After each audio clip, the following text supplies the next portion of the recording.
Olá, sejam bem-vindos, sejam bem-vindas ao nosso bate-papo semanal. O tema de hoje é neuromarketing. E eu começo fazendo uma pergunta. O que é determinante num processo de compra para um cliente optar por um produto ou outro?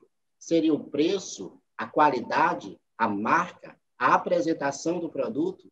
Bem, não existe uma resposta consensuada para essa questão, pois ela varia de acordo com o perfil do cliente. E é exatamente essa possibilidade de várias respostas para esse questionamento que motivou o cientista Alan Smith a buscar na neurociência respostas, fundamentos que pudessem nos levar a uma melhor compreensão do comportamento do consumidor. Surgindo aí o termo neuromarketing, que é uma área da ciência que estuda os fundamentos que nos leva a compreender o que determina a compra. Mas essa busca pela compreensão do comportamento do consumidor não é algo novo na área de marketing.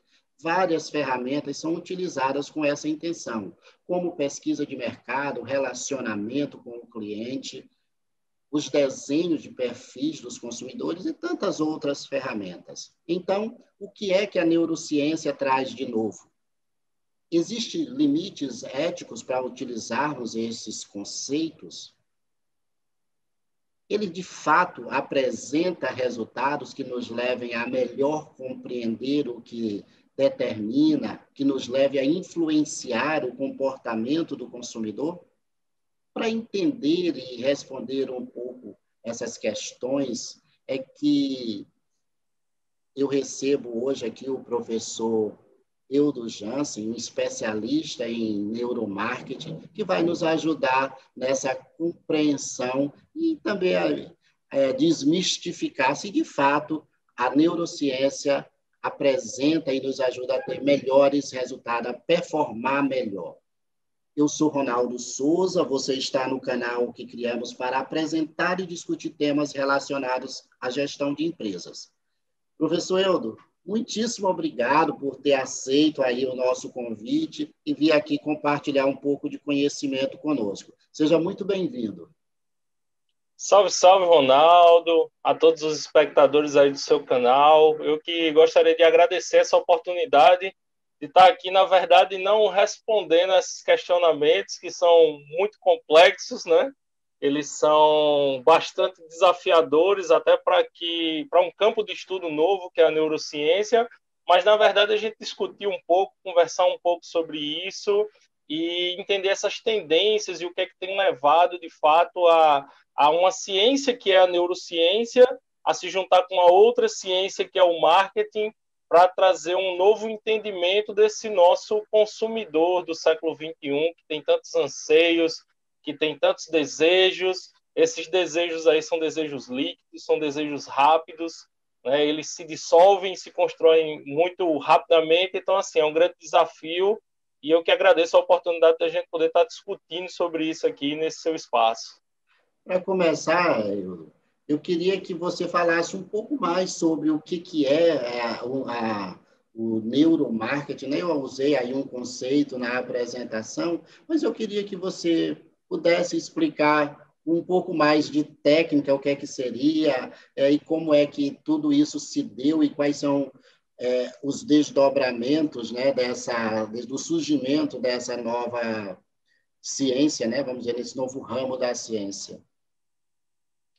Bom, Ronaldo, conceituar neuromarketing é pensar um pouco exatamente essa ideia desse nosso novo consumidor, dessas novas pessoas que nós somos, sobretudo com o advento, né, das tecnologias. Então, nós, como seres humanos, nós vivemos ao nosso tempo de acordo com os aparatos tecnológicos que nos são disponíveis, né? Então, essa ideia da hiperconectividade a partir do celular, onde hoje o celular a gente faz tudo através dele, a gente compra, a gente se comunica, a gente se relaciona, né? A gente conhece pessoas, a gente conhece produtos. Então, assim, O campo do marketing por si só, a partir daqueles seus 4Ps tradicionais, né, que é o preço, praça, promoção e o próprio produto, eles são o fundamento do marketing, eles ainda são muito importantes, todos esses elementos para dentro do marketing.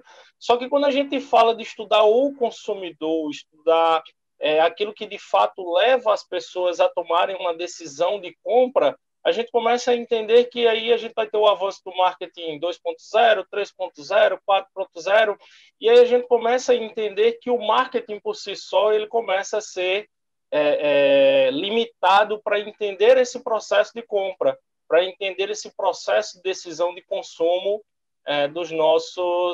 da nossa sociedade, né? Dessa nossa sociedade da informação. Então, a gente vai buscar lá na psicologia, vai buscar lá na neurociência e começar a entender que o nosso consumidor, ele, além de tudo isso que você falou aí na tua apresentação, além do preço, da apresentação, da qualidade, que são elementos que a gente entende que todo e qualquer produto e serviço hoje ele tem que ter. Se ele não tiver, ele está fadado ao fracasso e a sumir do mercado. Então, a gente começa a entender que são as emoções, são os sentimentos, são as relações de afeto que começam a construir essa ligação entre produtos, serviços, marcas e consumidores, e aí a neurociência vem trazendo toda essa bagagem do nosso cérebro, essa construção dos nossos sentimentos e das nossas emoções para o campo do marketing, que é o campo do produto, da venda, do ato de comprar. Então, o neuromarketing ele vem exatamente dessa junção dessas duas ciências, a partir do momento que o marketing por si só não passa a não explicar sozinho o ato de compra, o ato de consumir, o ato decisor, né?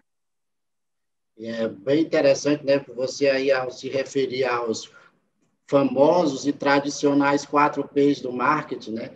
Hoje já existem, né, mais 2Ps, né, que eles colocaram, que são as pessoas e o processo, que exatamente vem de encontro a tudo isso que você falou, né, que a gente conhecer esse cliente e entender dessas multicanalidades, que hoje você vai ter que ter processos que se conversem para que o cliente tenha uma mesma experiência, independente da plataforma, né, que ele esteja sendo atendido. Isso, e o próprio P de pessoa que você fala aí, eu acredito que ele é o incremento nesse mix do marketing que vem exatamente para fazer esse diferencial. É entender que por trás de toda e qualquer tecnologia, por trás de toda e qualquer plataforma, existem pessoas, e são essas pessoas que precisam ser entendidas. E olha como isso é interessante, Ronaldo. O que é que a gente começa a enxergar e a entender dentro desse contexto? As pessoas falam muito de comprar pelo digital, né? De comprar pela internet. Mas a experiência do omnichannel, que você falou aí do multicanal, a gente tem pessoas que vai na loja física, pega o produto, sente, experimenta e não compra ali, volta para casa para comprar pela internet. Seja por vários outros fatores, por questões culturais, por questão de preço, às vezes por questão de logística, mas ele tem a necessidade ainda de ir lá no físico, de sentir, de pegar o produto, de cheirar, né, de ter aquela experiência do toque, ou seja, o sensorial. É isso que a neurociência traz para o marketing. A ideia do quanto os nossos sentidos eles precisam ser provocados para fazer com que a gente tome essa ação de compra, essa decisão de compra. Bem, depois dessa primeira aí, incursão, né, sobre o que seria o neuromarketing, né, agora eu vou deixar o espaço para que você se apresente, fale um pouco de você, para que as pessoas possam saber quem é Hildo Jansen. Bom, Ronaldo, vovô já me dizia, quer saber quem é a gente? Pergunta para a mulher da gente, que em 5 minutos ela faz o diagnóstico, né? Eu, assim, não sou uma pessoa que me sinto muito confortável falando de mim, mas, assim, só para que as pessoas me conheçam, o porquê da gente estar aqui, do que a gente estuda, minha formação de base, eu sou Relações Públicas, eu sou formado em Comunicação Social pela Universidade Federal da Paraíba, tenho uma especialização na área de Comunicação e Informação para mídias digitais e concluí agora recentemente exatamente no campo do neuromarketing, da neurociência, uma especialização em psicologia do consumidor, ou seja, o quanto a psicologia interfere exatamente na ciência de vendas, né? Nesse processo de vendas. Além disso, eu sou mestre em desenvolvimento local a partir de culturas populares e de 2016 para cá me dediquei à docência, em estar em sala de aula dividindo isso com as pessoas, dividindo essas experiências, mas entendendo, Ronaldo, que o mais importante para estar em sala de aula não é só ter a teoria, não é só trazer esses conhecimentos que os livros nos trazem, que os cursos nos trazem, mas essa experiência de vivência no campo. Então, assim, antes de ir para a docência, eu trabalhei aí 18 anos da minha vida na área de vendas, na área de lidar com o consumidor, na área de lidar com merchandising, na área de lidar com marketing. Então, assim, toda essa experiência, toda essa bagagem que a gente traz de vivência no campo de vendas, no campo comercial, é o que a gente traz para dentro da sala de aula, trabalhando com publicidade, trabalhando com marketing, agora mais especificamente com psicologia do consumo na área de neuromarketing, dividindo essas experiências aí com os nossos alunos. Eu vou aqui começar, né, o nosso bate-papo por um questionamento um tanto mais técnico. Existe uma imagem que eu acho que, para mim, ela diz muito sobre o neuromarketing, que é uma imagem do neuromarketing e Gaming Brasil, né, que ele mostra para a gente que existem três grandes áreas, né, que são no nosso cérebro, que são os rastreadores, as sensações emocionais e os elementos virtuais. E que isso determina, né, todo o nosso comportamento, né, dentro desse estudo que traz para o neuromarketing. Eu queria que você me explicasse um pouco de agora uma questão mais técnica, para depois a gente falar sobre a praticidade. Queria que você falasse um pouquinho sobre essas questões que eu te coloquei aqui. O nosso cérebro, ele nessa questão técnica, e essa imagem que você fala é exatamente aquela divisão do córtex frontal do nosso cérebro, a parte imediata, onde a gente tem um contato exatamente com essas sensações, né? Aí vem a parte do emocional, que por incrível que pareça é a menor parte do nosso cérebro, e a parte das tecnologias, que faz essa mediação entre a nossa razão e a nossa emoção. Então, tratando de uma forma mais técnica, o que essa imagem explica é o seguinte, é que o nosso cérebro, imagine que o nosso cérebro ele é um armazém. Dentro desse armazém, ele tem uma série de caixinhas. Então, numa fração de segundos, toda e qualquer experiência que a gente vai vivenciar, e aí aqui não é só como consumidor, é como pessoa, qualquer experiência que a gente vai vivenciar, numa fração de segundos, o nosso cérebro procura nessas caixinhas e diz assim, eu já vivenciei isso de alguma forma, então vou lá naquela caixinha e vou ter uma reação, que é aquilo que a gente chama da nossa emoção, né? Então, assim, para cada situação que a gente recebe um estímulo, a nossa emoção é o que vem para fora. É a forma como o nosso corpo reage, voluntário ou involuntariamente. É aquele momento de raiva onde você fica vermelho, onde você começa a falar mais forte, numa reação a algum tipo de provocação. É o sorriso, porque você ficou feliz com alguma situação. Então, assim, os nossos 5 sentidos, eles são o tempo inteiro estimulados pelo nosso exterior. Então, a gente vai ter o tato, a gente vai ter o olfato, paladar, audição, visão. Todos esses estímulos, eles levam o nosso cérebro a buscar essas emoções nesse armazém, nessa caixinha. E se ele não encontra essa caixinha, aquilo ali é uma situação nova, ele vai abrir uma caixinha nova. Então, o nosso cérebro ele tem o que a gente chama de plasticidade. Ele vai abrir uma caixinha nova todas as vezes que ele vivenciar uma situação nova que não está armazenada ali nele. E vai fazer uma associação a essa emoção, a esse estímulo externo. E quando a gente fala da parte da tecnologia, é uma outra parte muito interessante também, é que o nosso cérebro ele não faz distinção daquilo que é imaginário para aquilo que é real. Ele não faz distinção daquilo que é virtual para aquilo que é de fato real. E essa é a grande sacada dentro de tudo isso, é que quando o professor Paulo de Paula fala para a gente que você pode, você é. Então, assim, quando você mentaliza algo, quando você acredita que algo pode acontecer e formata aquilo na tua cabeça, teu cérebro já entende que aquilo é verdade. Então, quando você cria uma expectativa sobre algum produto, sobre alguma pessoa, sobre alguma situação, aquilo é virtual ou aquilo pode vir a partir de uma tecnologia, mas teu cérebro não distingue que aquilo é virtual, que aquilo não existe. Então, ele materializa e já vai criar aquela castinha na plasticidade. Então, é mais ou menos essa dinâmica do nosso cérebro, levando em consideração sempre que ele é 90% razão e 10% emoção. Mas o que determina as nossas decisões é normalmente os 10% da emoção. E é muito interessante isso, porque se fala, né, que todas as nossas decisões, toda a nossa ação, de fato, ela se dá no campo da emoção e depois a gente busca a razão para justificar aquele comportamento. Então, isso é bastante interessante como o cérebro, né, assim, ser tanto razão e tão pouco emoção, mas quem comanda é a emoção. A grande sacada que a neurociência, junto com o marketing, tenta explicar é exatamente isso. É porque, assim, a nossa ciência, ela é uma ciência que, durante muito tempo, ela tentou negar a emoção como um processo racional. Então, a partir do momento que você toma uma decisão baseada na emoção, disse que aquela decisão não é uma decisão, digamos assim, uma decisão correta, uma decisão que deveria ter sido tomada porque ela não foi baseada na razão.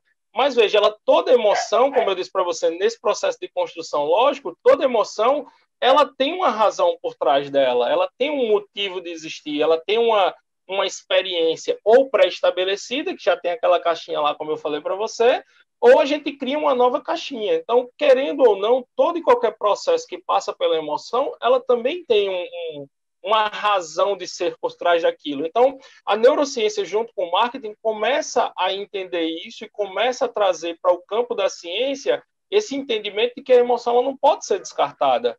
Até porque, apesar dela só fazer parte de 10% do nosso cérebro, é ela quem normalmente comanda todas as decisões da nossa vida. Você chega na beira de um precipício, a tua razão vai dizer, não pula, não pula, não pula, mas a tua emoção vai dizer, vai ser legal ter um paraquedas. Aquela emoção você jamais vai sentir, então teu corpo vai pela emoção e pula. Tendo todo, óbvio, todas aquelas garantias de que você tem um paraquedas, e que o paraquedas vai abrir, e que há uma ciência e uma razão por trás daquilo, mas foi a emoção que te conduziu aquilo. Uma emoção, óbvio, que tem uma razão por trás dela. E se você não tiver coragem de pular, você vai ter uma outra emoção que também vai te impedir de curtir esse pulo, né? Isso. Na verdade, assim, o que eu trago dentro das minhas pesquisas é a ideia da afetividade, né? A gente trabalha isso na pedagogia, trabalha isso na psicologia, e as pessoas confundem muito sentimento, emoção e afeto, né? Então, como eu tinha explicado, emoção é mais motor, é instantâneo, é como teu corpo reage a alguma situação. Sentimento, ele é mais duradouro, é algo que você construiu, é algo que você lida ao longo do tempo a partir das tuas emoções. E a afetividade ela é o conjunto de tudo isso. Então, quando a gente fala de afeto, o afeto não quer dizer só carinho. O afeto, ele existe o afeto positivo, que dentro das nossas pesquisas a gente diz que o afeto positivo é aquele que nos dá potência de agir, vontade de fazer alguma coisa, assim como a gente tem os afetos negativos, que são aqueles que nos tiram a potência de agir, tiram a nossa vontade de fazer alguma coisa, né? Inclusive, eu uso o exemplo da música, né? Isso no neuromarketing a gente trabalha bastante. A música, você pode estar num dia super alegre, mas aí você começa a ouvir uma música triste, aquela música enfadonha, e aquilo vai te trazendo os sentimentos que você tem guardado, esses sentimentos se convertem em emoções tristes e te tira a potência de agir por causa de uma música que você ouviu. E aí teu cérebro não consegue distinguir. Quando você começa a lembrar das coisas tristes que você viveu, é como se você estivesse vivendo novamente naquele momento. E aquilo te tira a potência de agir, te tira a vontade de fazer alguma coisa. Mesma coisa, a música no supermercado. Você bota uma música agitada, uma música alegre no supermercado, vai fazer com que as pessoas comprem mais, porque aquilo vai trazer boas sensações para as pessoas. Você já começou aí a responder o que seria a minha próxima pergunta, que aí eu queria entender para você, dito tudo isso sobre o cérebro, sobre as emoções, como é que, de fato, esses conhecimentos se aplicam no marketing? Como é que um profissional da área de marketing vai usar esses fatores, esses elementos da neurociência de uma forma mais prática, para a gente entender o que seria a ação do neuromarketing? Ronaldo, aí vem a complexidade do negócio. Então, assim, a gente tem 5 sentidos. Esses 5 sentidos eles podem ser estimulados de diversas formas e, como eu te disse, eles podem trazer potência de agir, no caso do neuromarketing, ação de compra ou tirar a potência de agir. E aí eu vou te dar alguns exemplos com os quais a gente trabalha aqui. Por exemplo, visualmente, né? Trazendo para o campo visual.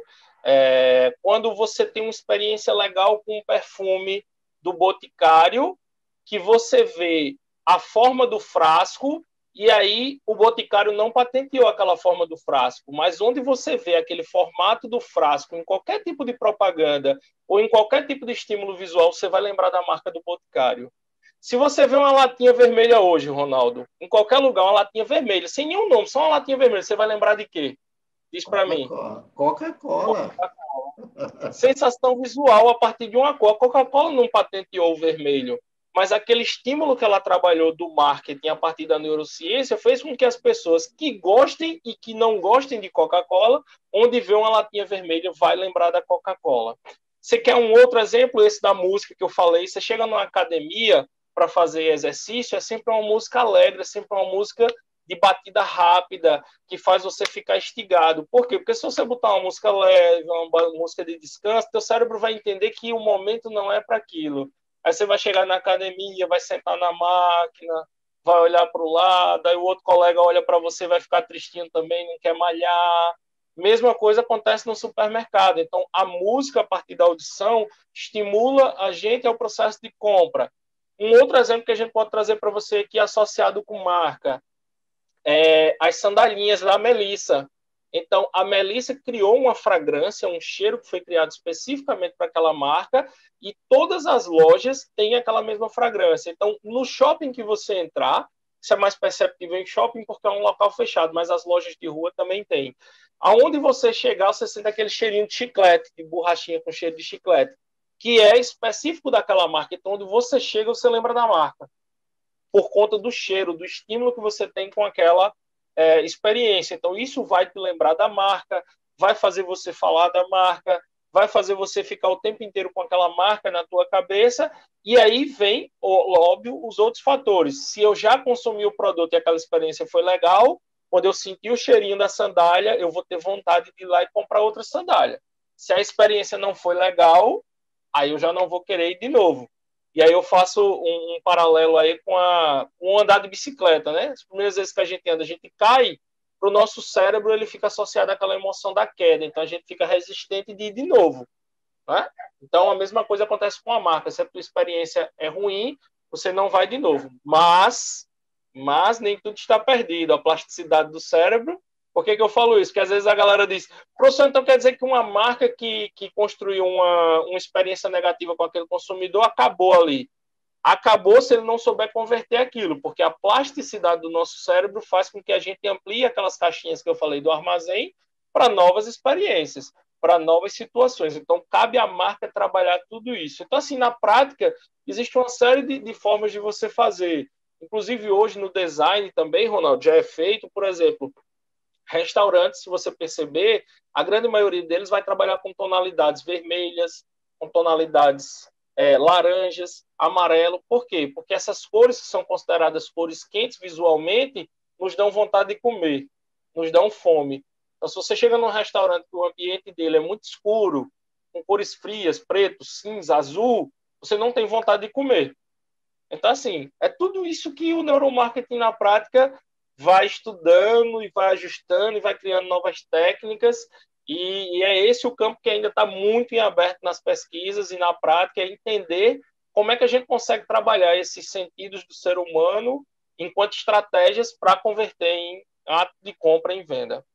Eu entendo, Euro, que tudo isso que você falou, de fato, são elementos que podem influenciar o comportamento do consumidor. Mas como é que se dá os estudos, né, da neurociência para entender o comportamento? Existem alguns estudos específicos, pesquisas, como é que a neurociência nos ajuda a entender o comportamento do consumidor, a que elementos ele utiliza para tomar uma decisão por um determinado produto? Você fala em termos metodológicos da pesquisa. Na verdade, é mais um experimento exatamente por estímulo-resposta. Toda e qualquer pesquisa de neurociência, ela está normalmente baseada em estímulo-resposta, em entender quais foram os tipos de estímulos que provocaram as emoções do consumidor que levaram ele a esse ato de compra. Porque é como a gente está falando, a razão ela também permeia a emoção, né? A gente falou isso há algum tempo atrás aqui na nossa própria fala. Então, a razão ela permeia a emoção. Aí você diz, mas como é que o cara toma aquela decisão de compra? Então, estímulo-resposta.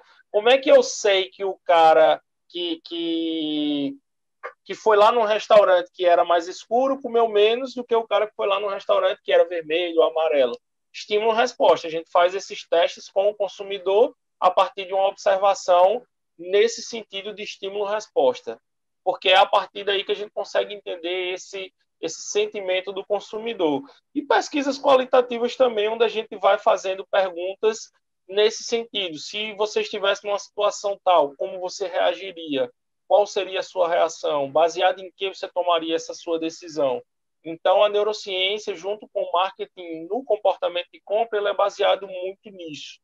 E hoje, a tendência, Ronaldo, das pesquisas de neurociência é também não só produtos e serviços, mas o consumo. Agora, há pouco tempo, eu fiz uma pesquisa até pelo meu próprio Instagram aí com a galera que me segue, a pesquisa de como você consome, por exemplo, música, de como você consome informação, de como você consome notícias, né? Então, assim, o campo da neurociência hoje não é só mais produto, serviço, compra, né? A gente está comprando e vendendo a todo tempo, de alguma forma, tudo, a nossa imagem, as nossas ideias. E aí a minha pesquisa foi baseada nas pessoas, em como as pessoas consomem música hoje. E aí foi que a gente começou a perceber, dentro dessa discussão que a gente fez aqui agora, a maioria das pessoas hoje não escuta mais no rádio, as pessoas escutam no celular. Isso aí já é uma tendência de comportamento que a gente começa a ver. As pessoas consomem música como sempre consumiram, mas consomem a partir de uma outra tecnologia, a partir do celular. Mas como é que o cara consome? YouTube, Spotify. O cara que consome por YouTube consome porque ele tem o estímulo visual, ele tem o vídeo além da música. Eu gosto mais assim. Não, mas eu costumo escutar música arrumando a casa, eu não tenho tempo de ficar olhando. Então, o Spotify, para mim, já é um comportamento de consumo mais adequado do que o YouTube.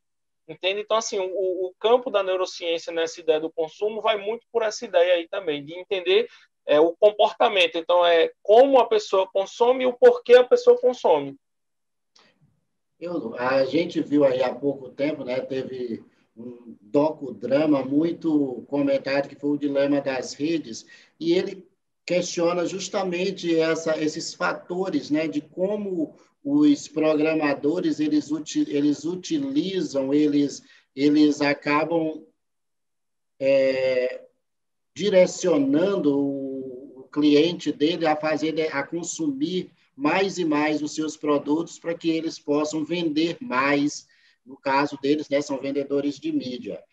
Existe aí um limite ético de como você vai poder utilizar esses conhecimentos da neurociência para você poder induzir o consumo do cliente? Existe alguma discussão nessa área? Já existe limites estabelecidos? Como é que está isso aí?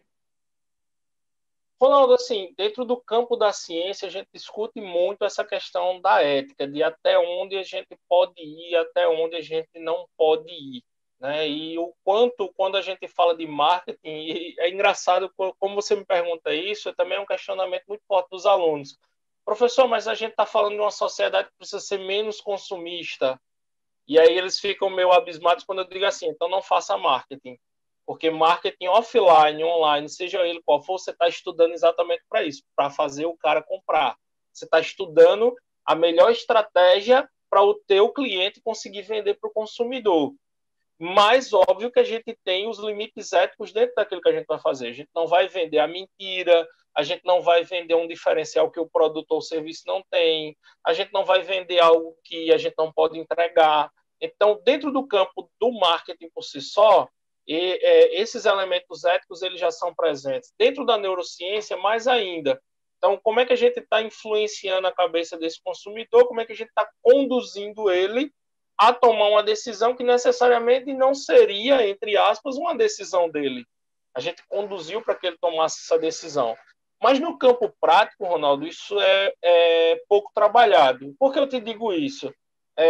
As pessoas dizem, não, Eudo, o que eu começo a ver, o que eu começo a falar, começa a aparecer para mim como anúncio, como conteúdo. E eu já disse às pessoas, eu brinco com as pessoas, mas é uma brincadeira de verdade. Alguém diz assim, perto do celular, sem fazer pesquisa e sem utilizar o celular, só fala perto do celular.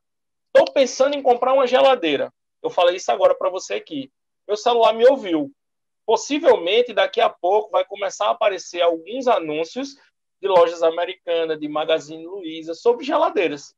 E aí a pessoa diz, caramba, eu estava pensando em comprar geladeira e começou a aparecer anúncio de geladeira. Não, a tecnologia está perto de você, ela está te ouvindo, ela está te vendo o tempo inteiro.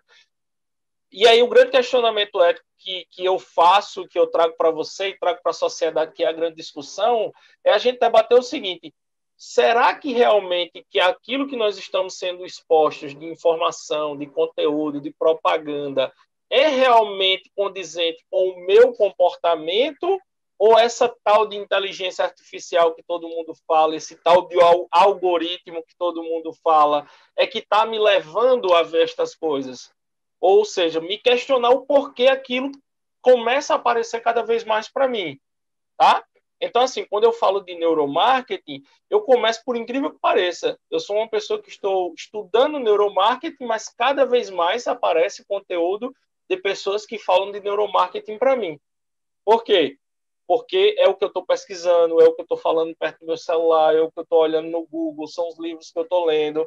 Mas será que necessariamente o que o digital está trazendo para mim sobre neuromarketing é realmente o que eu estou buscando ou existe alguma outra coisa por trás?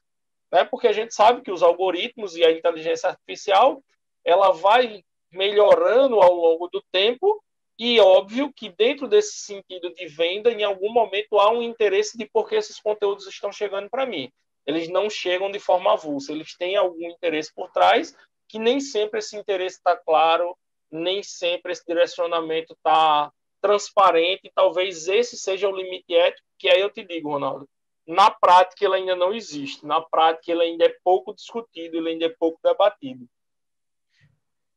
A gente já está chegando aqui, nesse caminhando para o final, mas eu queria que você me falasse um pouco aí de tendências aí que o neuromarketing tem aí nos teus estudos, o que é que vem por aí em relação ao comportamento do consumidor, aos estudos do comportamento do consumidor.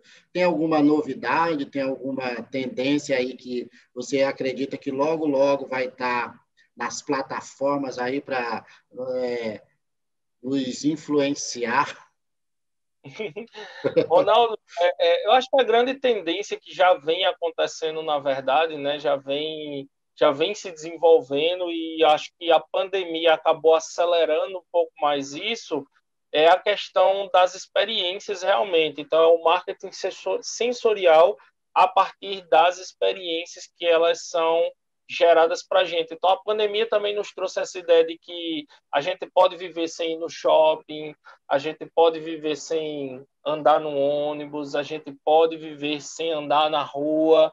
Isso a pandemia nos tirou para provar para a gente que a gente pode viver sem isso, mas a gente ainda não pode viver sem o toque, sem a troca, sem a relação com outras pessoas, sem a música, sem os sentimentos, sem os afetos de forma geral. Porque isso é a grande questão que a pandemia acentuou, mas já era uma tendência, que entender que, apesar de tudo, acho que a grande sacada que as pessoas precisam entender é que por trás de toda tecnologia sempre existem pessoas. Por trás de toda. E aí eu trago no processo de consumo, eu trago no processo de educação, no processo de psicologia. Por trás de tudo sempre tem pessoas. E pessoas, elas são formadas por afetos, positivos e negativos. Estímulos e potência de agir, estímulos e retirada de potência de agir. Mas aí é a ideia de que esse sentimento nos faz muita falta. Uma pesquisa recente aqui trouxe para a gente que a primeira coisa que mais fez falta para as pessoas na pandemia foi um abraço.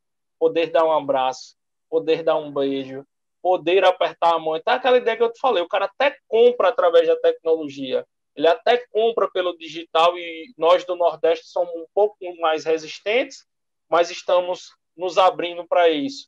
Mas eu ainda sinto falta de ir na loja, de falar com o vendedor, de apertar a mão dele, escutar o que ele tem para me dizer sobre o produto, que está lá na ficha técnica, é só eu ler lá no site. Mas eu prefiro ouvir o vendedor falando isso para mim. Então, essas são as grandes tendências. E aí a gente vê Casas Bahia mudando o bonequinho, o Magalu, onde você tem a bonequinha que interage com você com inteligência artificial, você conversa com ela, ela te responde. Então, essas são as grandes tendências de como a gente vai utilizar a tecnologia para gerar essas experiências que o presencial nos traz, que o toque, que o face-to-face nos traz, né? O cara a cara nos traz. Como é que a tecnologia vai conseguir lidar com isso, com essa ideia dos afetos e dos sentimentos a partir de agora e cada vez mais para frente? Hildo, eu já começo aqui a te agradecer, mas eu queria te fazer mais uma pergunta. O que é que te move, o que é que te estimula, o que é que te faz levantar da cama numa segunda-feira vibrando para ir trabalhar? Ronaldo, olha, eu tenho trabalhado isso esses dias, inclusive dividindo com a galera das redes sociais que me segue, que é a questão de mostrar para a galera o hábito, né? Então, assim, nós temos hábitos que nos levam a, por exemplo, chegar no domingo, olha o neuromarketing de novo, chega no domingo, a gente escuta a música do Fantástico e a gente fica triste. Por que a música do Fantástico nos deixa triste? Porque ela nos lembra que o domingo está acabando e a segunda está chegando. E aí eu digo para a galera, se o domingo te incomoda tanto porque na segunda tu vai recomeçar a fazer alguma coisa, repensa o que você está fazendo da tua vida, repensa o tempo que você está dedicando no que você está trabalhando, no que você está estudando, porque aquilo não está te fazendo bem. Então, assim, a docência, lidar com pessoas, estudar nas pessoas, estar perto das pessoas, conversar com elas. Então, assim, lidar com gente é o que me motiva, é o que faz o domingo não me deixar triste, me deixar feliz. Dizer assim, pronto, todo mundo curtiu o domingo, a partir de amanhã começa a encher o saco de todo mundo, dando aula, fazendo pesquisa, perguntando. Então, assim, é isso que me motiva. E aí, os hábitos, eles são algo que a gente constrói. São algo que a gente, com o tempo, a gente vai moldando, a gente vai modificando. Eu não consigo fazer exercício físico porque eu não gosto. Beleza, mas tua vida precisa de um exercício físico. Então, muda teu hábito. O primeiro dia dói, o segundo dói, o terceiro dói, no quarto já não dói tanto, no quinto já está melhorando, no sexto dia você já está aí. E agora? Qual é a hora? Tipo, hoje eu já estava sedentário há 1 ano e meio. Eu vinha numa mudança de hábito de exercício físico, 1 ano e meio sedentário, mas eu já estou aqui esperando a hora de a gente terminar e dar minha corridinha, porque eu agora diariamente tenho que fazer isso, porque eu mudei meu hábito e gosto disso agora. E doeu nos primeiros dias, foi difícil. Acontece de tudo no mundo para você não fazer. Mas se você não persistir, aí o seu cérebro vai entrar na zona de conforto e você não faz. Hildo, muitíssimo obrigado. O tempo passa rapidinho, mas foi um bate-papo bem legal, muito instrutivo, né? E também por a tua visão de mundo, né? Uma visão muito positiva. Obrigado mesmo. Ô, Ronaldo, eu que agradeço, muito feliz de estar aqui dividindo esse espaço com vocês. Realmente o tempo passa muito rápido quando a conversa é gostosa, mas a gente está sempre à disposição em todos os espaços. E agradecer mais uma vez a você e a todos os seus espectadores por essa oportunidade. E estamos sempre à disposição para a gente bater esse papo. Pessoal, esse foi o professor Hildo Jansen falando aí um pouco mais sobre o neuromarketing e como existem técnicas que podem influenciar o processo de compra, que existem técnicas para gerir o comportamento do consumidor. Se você gostou, indique para um amigo, faça com que muito mais pessoas possam usufruir dos ensinamentos de Hildo. Muitíssimo obrigado pela sua audiência e até a próxima.